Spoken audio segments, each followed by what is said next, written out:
Dooby dooby doo, where are you? We got some work to do now.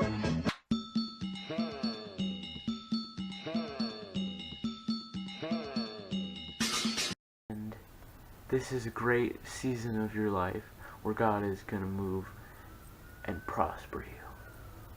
They put you in a dorm and they separate you from the boys, separate the boys from the girls. You can't have a relationship while you're there if you're not already in one. Next thing they do is they confess your serious sins immediately as a group, all in front of each other. It creates like a oneness of the group, makes you all feel like you're on like the same page now. YWAM's ideology is sacred to call into question. There's no questioning what they're teaching. They're not having. Yeah, they don't talk about certain things. They have the right to tell the people who exist and who doesn't exist. They can kick you off if they want. There was like some contradictions for sure. It's sad because they have some of the nicest, most caring people on the base telling these kids and young adults that this is the way while they're helping them and caring to them, because they fully believe. It's easy to fall under what someone's saying when they fully believe what they're saying. That's what's tricky about the YWAM. The base is super nice. It's comfort. It's like college kind of. It creates like a home. You got your friends. They feed you. You don't have to worry about buying anything because you already paid for it at the beginning of the year, or at the beginning of your. When you got there, you paid. They have like a seasonal thing going on. You can like gain rank, I guess, but after your first year of a DTS, which is Discipleship Training School, like, you go back for one of the secondary schools called DBS or SBS. Definitely not comfortable. I can tell something was up about it.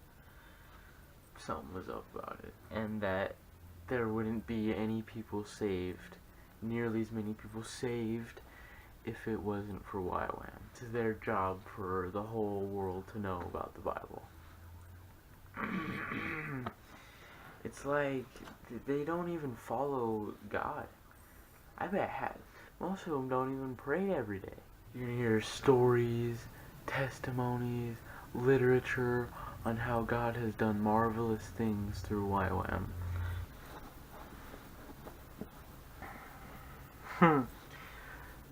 7 signs you're in a cult.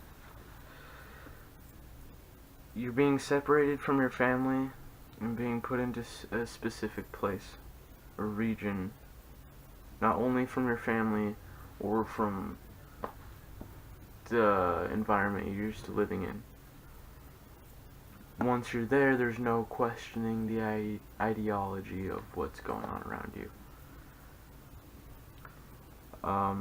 Especially if it's a religious cult, they'll bring sin up to question. They're really nice people. That's why it doesn't look like it's a cult, but it really is. You have to be careful. Like, I was suspicious about it, and I should have went with my gut instinct. They use their language, their lingo. They'll use certain language or words to diffuse conversations and controversies or conspiracies. They don't want any of that. And they dispense the people who like to raise their hand and ask questions. They just want you to listen and feed you and spoon you, and you say okay, and you give them money from your resources. And then eventually they weed out the people that don't want to give up the resources anymore and make the people who do teachers and call on more people, and they've become so rich and worldwide doing this. I can't believe how they're doing it. Like, it must have started with good intentions and just turned into like this siphoning money thing. There's got to be embezzling going on in this organization, because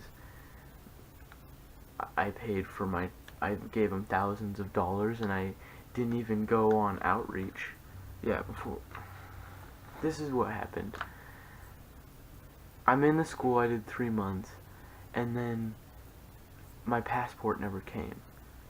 And there was stuff going on with my passport, so I had to get that fixed, and my team ended up leaving without me.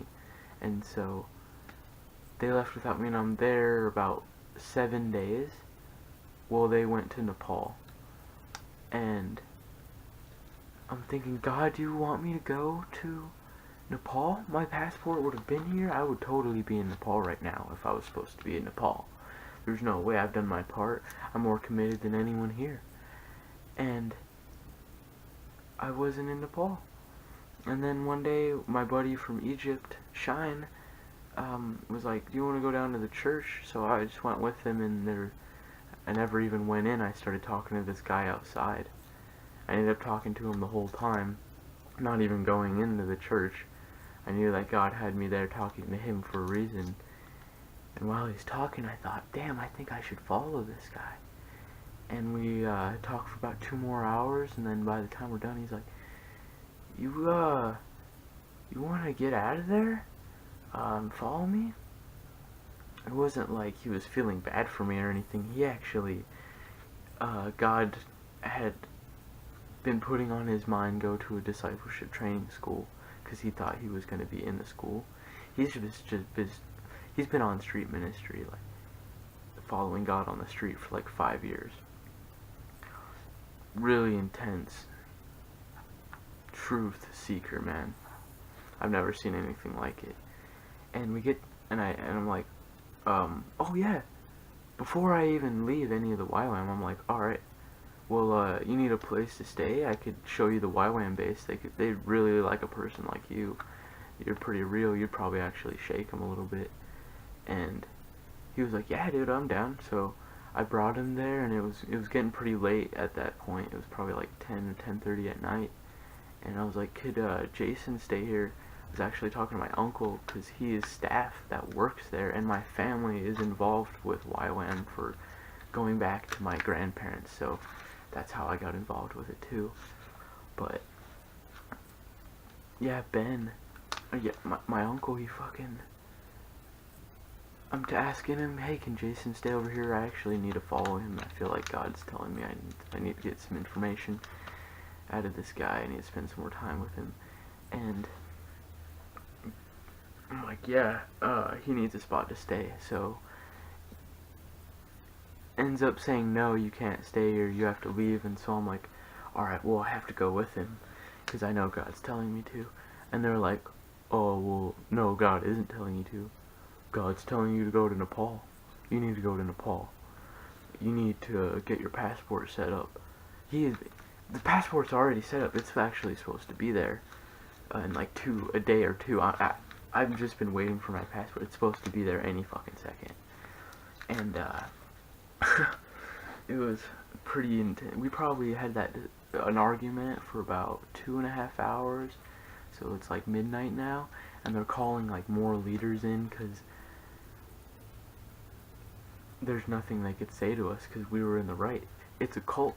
The power, the Holy Spirit was in us, because we were in the right. There's nothing they could have said to us. They were getting frustrated. It was getting to a circular conversation, to a point of where I had to kind of shake it so we could move on. And so I said, I'm gonna move on, and started to, and they're like, no, we're gonna put Jason in the car, and we're gonna drive him back to wherever he wants to go, and you're gonna stay here, and you're gonna go to Nepal. And I was like, you can't keep me in here. You're gonna keep me like imprisoned in here? He's like stopped me at the door with his arm up like this, and he's got his arm stopping me, and I'm just like, dude, you're in a really bad position right now. You're trying to make yourself look good. This whole situation's going downhill pretty fast. You might just want to put your arm down before it gets any worse. And Jason's like, if you try to put me in that car, I'm gonna fucking drop your ass, motherfucker. You're not touching me. You're not putting me in no car. I'm a pacifist, but I will defend myself. And he's saying pretty much the same way. And so, oh man, I just dipped. They didn't even let me grab any of my stuff. I left with all my stuff there. I had a pair of shorts, flip-flops. Good thing I had my backpack on already and like my cell phone and everything. And I had like just what was in that bag, my notebook, my binder, my journal, my Bible, and fucking tried to stay in a church that night, and they kicked us out. They wouldn't let us sleep in there, so I didn't sleep very good. And then I hadn't smoked in like 3 months, and the first 6 hours I'm out of there, I'm already listened to the sun come up, the birds chirping. It was great, man. I know that God made weed for us. It totally heals us. It like takes that edge off and helps us see the deception. It's such a tool. Basically what YWAM does is they get your youth, they get your time, they get your money. Expect to be humiliated more than once, to be led away from your family, and common sense in general. Then they send you to Nepal so you can help them just how they helped you. Good luck.